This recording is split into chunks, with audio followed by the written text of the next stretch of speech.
Yo crecí en un barrio que tenía muchas casas con terraza y en esas terrazas solían verse diferentes tipos de recipientes con verduras, sobre todo cebolla de rama y repollo. Hagan memoria a ver si les pasó a ustedes también. Al lado de la casa vivía doña Lourdes. Ella en su terraza cultivaba en ollitas viejas. Uno sabía que había comprado la ollita nueva porque la ollita vieja empezaba a ser parte de su huerta. Y ella decía, ay, pero es que esta olla ya me está pegando las cosas, entonces me sirve más para cultivar repollo. O en este caso, esta olla nos la prestó doña Lourdes, muchas gracias, nos dijo, es que esta olla ya no tiene orejas, pero tiene acelga, lechuga, cebolla, poleo, que se la ha hecho a la morcilla y queda deliciosa. Así como doña Lourdes, las personas que cultivan en su terraza, en su patio, en su jardín o en su solar, ponen en práctica algo que se llama agricultura urbana. La agricultura urbana, y vamos a hablar de periurbana, de lo que es exactamente la ciudad y alrededores. Es hacer agricultura en esos espacios para sembrar alimentos, básicamente, para la subsistencia de la persona o para cumplir en lo que respecta a seguridad alimentaria y nutricional. Crear tiene ingenio, la ciencia, la tecnología y la innovación detrás de lo que perciben nuestros sentidos. Hoy hablaremos de agricultura urbana.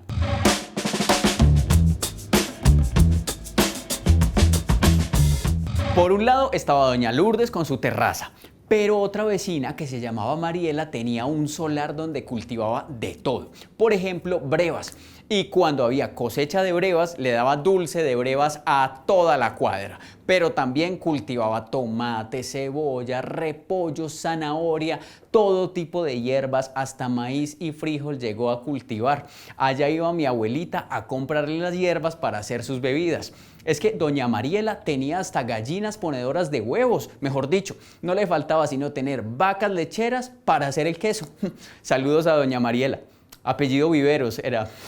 Entonces la agricultura urbana se convierte en una estrategia básica para que la persona se pueda ayudar en su proceso de nutrición. Realmente su división es urbano-periurbana. Es una agricultura muy alejada de lo rural. Puede ser en cualquier lado, siempre y cuando yo respete como persona los vecinos, los espacios. Entonces se toma como estrategia de siembra las hortalizas, frutales de ciertos tamaños y especies menores. Especies menores hace referencia a aquellos animales domésticos con un peso inferior a 250 kilos. Cerdos, cabras, ovejas, aves de corral, gallinas, conejos y peces hacen parte del conjunto de especies menores. Yo la puedo vivir también desde el punto de vista de aplicación social o de espacios donde yo pueda. Si yo la quiero para mayores, para niños, para escuela, para terapias. Yo puedo hablar de agricultura de bordes de río, glorietas. Agricultura de muros. De casa, de terraza, de agricultura de patios.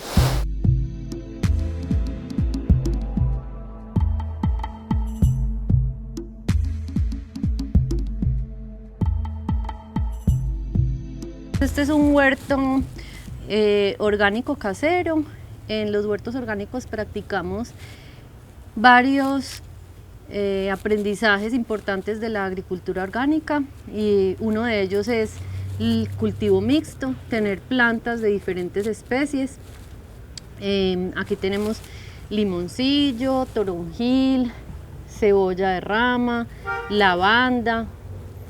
Aquí tenemos una pasiflora que se va trepando por aquí. Penca sábila no puede faltar. Por acá tenemos la ruda, es otra de las plantas muy importantes de tenerla en un huerto porque nos ayuda a hacer control biológico de plagas. En la práctica orgánica hablamos de convivir con las plagas y tratar de hacer un control de estas, más no hablamos de aniquilarlas. Tenemos que saber que en un ecosistema viven toda clase de seres. Es una cadena. Tratar de tener un suelo vivo, bien nutrido, y así hacemos control de plagas. Pero también hay otras plantas que nos ayudan a repelerlas y a hacer una variable más de una salud en el ecosistema.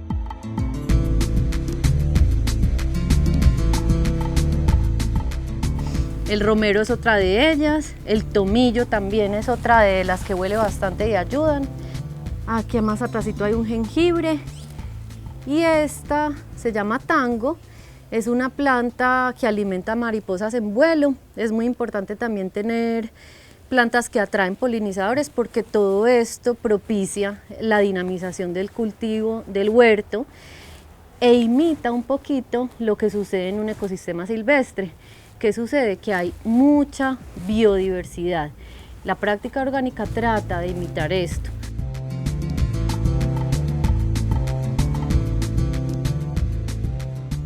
Con las huertas uno se replantea un poco lo aprendido de lo que es la estética. De alguna manera empezás a ver que la única manera de cultivar o la única forma no es hileras totalmente rectas ni cuadriculadas, que lo que ocurre en un ecosistema silvestre es diferentes alturas, pero también eso tiene una explicación de por qué se trata de combinar plantas diferentes en los huertos.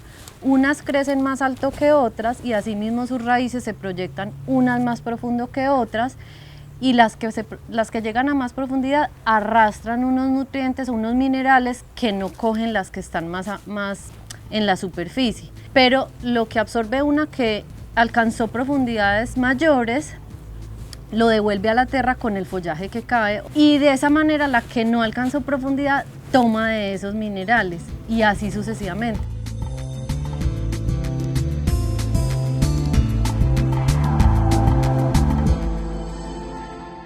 Hace 10 años Clara se interesó por la agricultura, pero como ella tiene jardín puede decidir si cultivar en recipientes o hacerlo directamente en la tierra.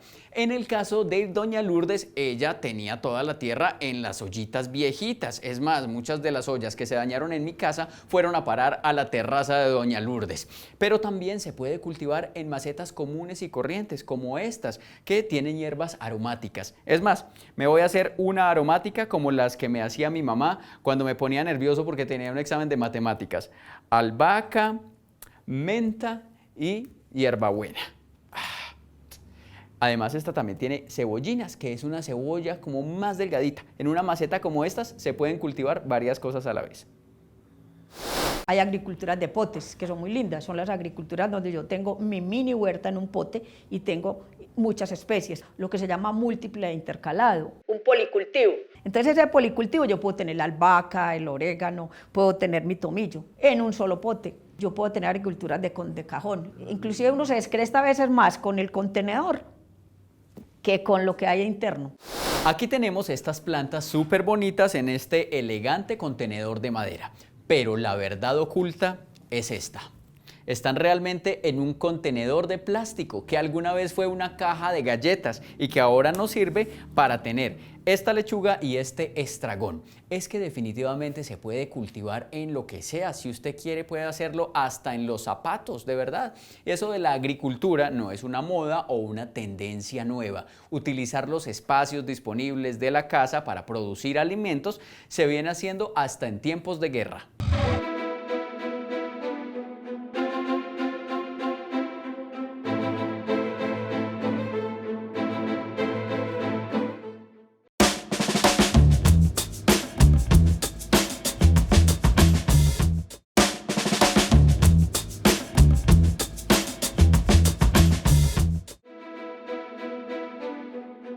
El rey Nabucodonosor II quería hacerle un regalo muy especial a su esposa y se le ocurrió diseñar un jardín, pero no cualquiera. Mandó a construir lo que se conocería como los jardines colgantes de Babilonia, una de las 7 maravillas del mundo antiguo. Se trataba de una serie de terrazas con una profundidad considerable que fueron llenadas con tierra para poder sembrar árboles de gran tamaño, que incluía frutales como dátiles y palmas de coco. Entre las 7 maravillas del mundo moderno también hay vestigios de terrazas dedicadas a la agricultura, esta vez en América, más exactamente en la ciudad de Machu Picchu, construida por los incas. En tiempos más recientes, durante la depresión de los Estados Unidos a finales del siglo XIX, un alcalde de la ciudad de Detroit destinó los terrenos desocupados para ser cultivados con hortalizas. Esta práctica se conoció como jardines de alivio y fue replicada en varias ciudades durante la depresión de los años 30 en el siglo XX. Para entonces, Alemania también había creado huertos familiares para las clases populares con la idea de garantizar algunos productos alimenticios en áreas urbanas y periurbanas. Durante la Primera y la Segunda Guerra Mundial fueron ampliamente conocidas las huertas de guerra. Se trataba de una iniciativa de algunos países involucrados en el conflicto, a través de la cual se estimulaba a los habitantes a construir huertos familiares y comunitarios para la producción de frutas y verduras. En Estados Unidos a esta campaña se le llamó los Jardines de la Victoria y se calcula que unas 15 millones de familias se sumaron al llamado. Y en 1943 el 40% de las frutas y los vegetales frescos de este país provenían de huertas familiares, escolares y comunitarias. En Inglaterra esta campaña se conoció como Excavar por la Victoria y se instruía al pueblo para que aprendiera a producir su propia comida, a la vez que los jardines públicos se transformaron en huertas. Los Jardines de la Victoria fueron una iniciativa para hacer cultivos urbanos durante la guerra. Mucho antes de que se destinaran los jardines públicos para huertas comunitarias durante la guerra, los reyes de Francia tenían huertas en sus jardines. Una de las más conocidas fue la huerta del rey Luis XIV en el Palacio de Versalles, muy cerca a París. Tenía todo tipo de verduras, hortalizas y frutas para servir en la mesa del monarca. Precisamente en París, hoy día se está aprovechando el techo o la terraza del Centro de Exposiciones de París. Es pequeño, son solo 14.000 metros para hacer un proyecto de agricultura urbana que pretende entregar 1.000 kilos diarios de frutas y verduras. Este proyecto se llama Agrípolis y usa varias técnicas de cultivo que obviamente deben ser, en este caso, viables para una terraza. La agricultura en general es el arte de sembrar, es el arte de cultivar, en general, esa es la agricultura. Ya como agricultura yo la utilizo con métodos. La hidropónica es un método para aplicar en la agricultura urbana. Los cultivos hidropónicos son aquellos que en lugar de tierra usan sustratos alternativos para el soporte de las plantas. Hay cultivos hidropónicos que flotan en el agua con soluciones nutritivas y otros en sustratos variados como carbón, ladrillo, acerrín, cascarilla de arroz, arenas, entre muchos otros. Lo que yo tengo que tener muy en cuenta para hacer agricultura urbana es dónde la voy a poner y qué tipo de agricultura quiero, qué modalidad quiero, con, sin tierra o con mezclas. Es distinto si yo tengo una terraza, distinto que la tengo en un balconcito. Entonces yo tengo que tener claro cómo la voy a aplicar, en dónde. Y si yo quiero sentir la tierra, sentir la vida de la tierra y decir quiero, pues hago una agricultura en un contenedor con tierra. O yo quiero comparar cómo es que me nace una planta en vidrios, en vidrio. Cómo me nace una planta en bolitas de cristal, también la hago y es una agricultura urbana. Este es otro tipo de contenedor para hacer agricultura urbana si uno no tiene un jardín. Y cuando digo contenedor no me refiero a contenedores de los barcos. Un contenedor es un recipiente que contiene algo, en este caso plantas, y este es muy útil para el balcón o la ventana. En este caso tiene hierbabuena, lechuga, albahaca, pronto alivio y hasta una matica de uva para el vino y después el pronto alivio para el guayabo. Y en un contenedor yo tengo que tener un suelo con las mezclas, con la profundidad. Vamos a suponer algo sencillo, un contenedor de 20 centímetros. Uno de vaso de lado, yo puedo tener perfectamente una lechuga. Por ejemplo, otro recipiente que me viene en cajas, por ejemplo, de las de verduras, o donde empaca, yo puedo tener ya tomates con una amplitud de raíz. Cuando entro a ciudad sí tengo que tener muy claro en qué se me adapta.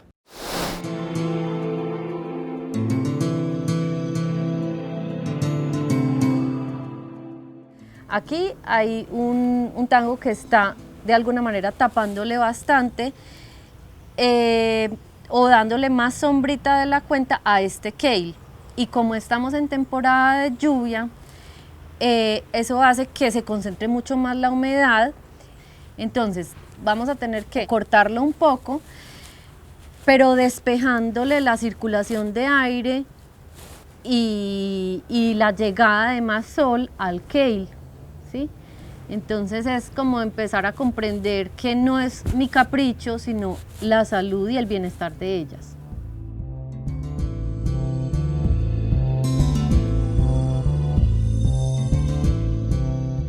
Entonces aquí vemos que hay presencia de palomilla, hay que entonces tratar de aliviar la plaga y de alguna manera también nutrir el suelo para que la planta pueda reforzar sus niveles de respuesta ante una enfermedad.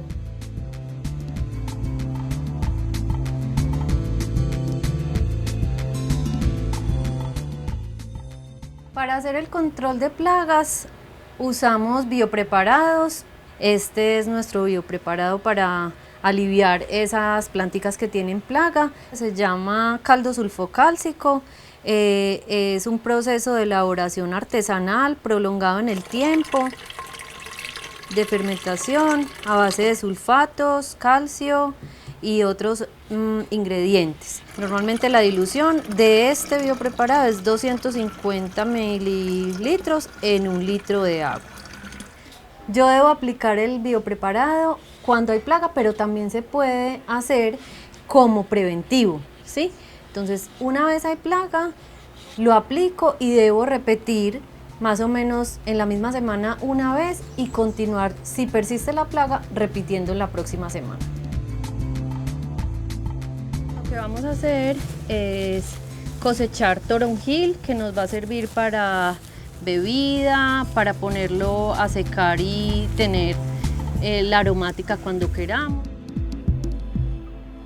Cultivar alimentos en casa, fuera de todo, también nos hace comprender la valiosa labor de los campesinos y campesinas que finalmente producen el alimento que sustenta y alimenta literalmente a las poblaciones, a las ciudades. Entonces, dignificar y hacerse parte de la soberanía alimentaria también es uno de los beneficios de cultivar en casa. Las plantas son las pioneras de la vida en la tierra, hacen posible que nuestra especie humana viva en ella, respiremos un aire que nos hace bien, purifican entonces el ambiente, refrigeran el planeta, ayudan a la armonía y al equilibrio de las temperaturas.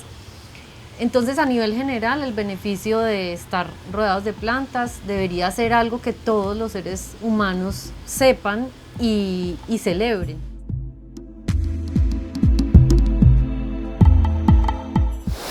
La agricultura urbana es demasiado importante porque permite garantizar la nutrición a través de prácticas de compostaje. En agricultura urbana, compostar es clave. Cuando yo composto, o sea, cuando yo todos esos residuos, por ejemplo, la fresa, lo que yo dejé, que la papaya, que la yuca, que la papa, recuerden que eso atrás viene nutrido. Entonces, como viene nutrido hacia atrás, cuando ya se va a desencadenar y se va a desintegrar por bacterias, por microorganismos, hongos, todo este complejo del suelo, me devuelve esos nutrientes, me devuelve la vida. Entonces, por eso en la agricultura urbana es tan importante compostar para lograr esos nutrientes. Por ejemplo, una lechuga se sostiene perfectamente con materia orgánica compostada, porque el ciclo es corto. Pero si yo ya voy a un tomate que es de ciclo más largo, entonces sí tengo que hacer ajustes nutricionales.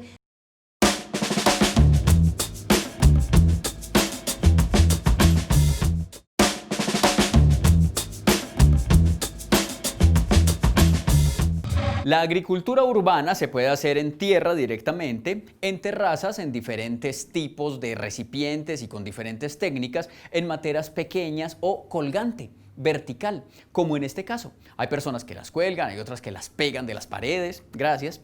En Nueva York, por ejemplo, en la ciudad de Brooklyn, existe el Squares Root, que es una granja vertical de las más grandes del mundo. Cultivan albahaca, rúcula, brotes de rábano y muchas cosas más. Y en este caso, el comprador, a través de una aplicación, puede saber cómo está su producto, qué personas lo cultivaron, qué semillas usaron y cuánto demoró el proceso de producción.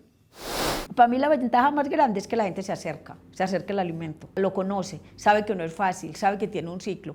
Y lo más importante para mí cuando se hace agricultura es que yo tengo que entender el ritmo, tengo que entender que tiene un tiempo. Yo tengo que quitarme de la mente que mi agricultura es igual al producto que yo compro en el mercado. Yo empiezo a aceptar lo que yo mismo hice, a entender lo que yo hice. Por ejemplo, en espacios donde intervienen mayores y niños, es rico que el niño entienda a través del conocimiento que le está entregando el adulto cómo es el proceso de mi lechuga, que no es la lechuga de la nevera ni la lechuga del sándwich que me vendieron. De hecho, este sándwich me lo vendieron sin lechuga. sándwiches sin lechuga, es como que a uno le salga un huevo sin yema, pero no hay problema, como tengo huerta en casa, eso no es sino coger la lechuga, ponérsela al sándwich y listo, de la huerta al paladar. Y además de lo práctico y maravilloso que resulta producir el alimento directamente en casa, ¿qué cuidados o precauciones se deben tener en cuenta a la hora de practicar agricultura urbana? Ahora sí. Una agricultura de ciudad, sobre todo una ciudad donde está pasando el carro, donde está pasando aquello, depende de los sitios, porque hay sitios muy intervenidos en tráfico, otros son más alejados. Yo tengo que ser vigilante con las plagas y las enfermedades, con la nutrición, con mover esos suelos, no dejarlos estáticos, con el agua. Vamos a suponer, en los ácaros es muy común, le encanta la ciudad y le encantan los sitios secos, le encantan los sitios donde hay polvo, le encantan los sitios donde están un poquito resguardados. Entonces, si yo tengo albahacas y tengo pepinos, tengo que ser muy cuidadoso donde estoy, porque el ácaro, cuando ve estas condiciones, se me posa ahí. Si yo ya sé, manejo eso y no tengo que echar plaguicidas. Hay que tener vigilancias constantes. Libre de ácaros. Recuerden, actitud vigilante.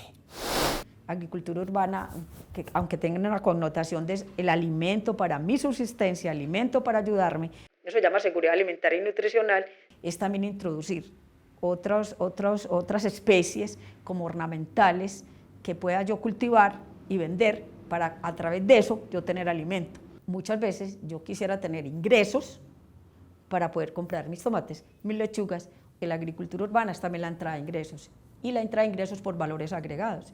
Si yo hago tomates, si yo hago lechugas, si yo hago pepinos, puedo hacer conservas y hacer agroindustria. O sea que una cosa muy importante es que aprendamos de la agricultura otros valores agregados. Es muy libre, es muy amplia, es muy dinámica, y que yo la puedo hacer como quiera. Todo depende mucho de lo que a mí me guste, de lo que yo quiera entender e investigar. Puede ser en una olla vieja, en un solar o en un sofisticado sistema vertical. Lo importante es que tenemos la posibilidad de producir alimento para nuestra subsistencia. Y no se trata de dejar de lado la producción en el campo, eso siempre será relevante, pero aprovechar espacios o generar incluso algunos ingresos abre otras posibilidades. Que podamos tener esos métodos y que podamos producir alimento en lugares impensados es posible porque hay personas que se atrevieron a pensar diferente. Crear tiene ingenio, la ciencia, la tecnología y la innovación detrás de lo que perciben nuestros sentidos.